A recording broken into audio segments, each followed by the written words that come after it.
Ryan, gaano kalawak ang airlift operations ngayon sa Camarines Sur at gaano karami na ang mga lugar na napadala ng tulong?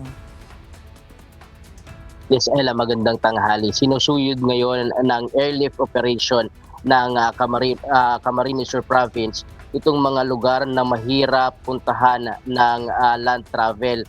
Kagaya nitong mga lugar sa Barangay Daraga, Uring, Gugon, Gata, Masaangat, Kagnipa, Burabod, Kagamutan, Sumaoy at Binagasbasan. Ito yung mga lugar, Ella, na patuloy na pinupuntahan nila ngayon para magdala ng mga relief packs.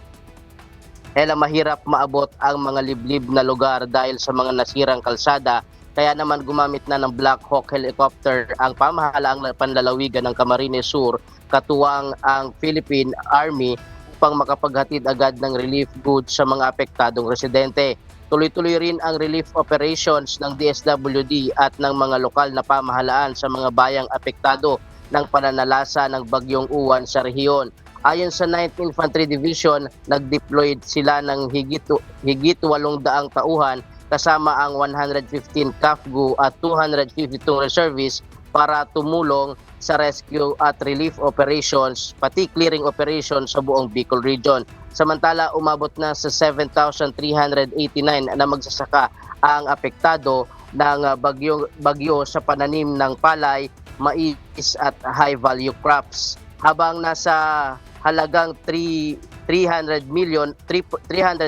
million ang tadsyang pinsala ng agrikultura. Kaya humihingi rin ng ayuda ang ating mga kababayang magsasaka na nasiraan ng pananim dulot ng bagyo sa lalawigan. Sa ngayon, nasa 100,720 individual pa ang nananatili sa mga evacuation center.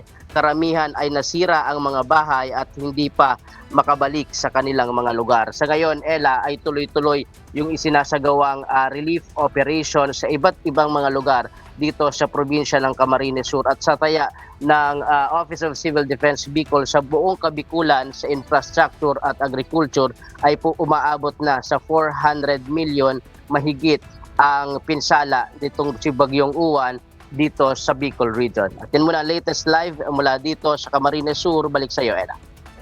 Maraming salamat, Ryan Salatandol.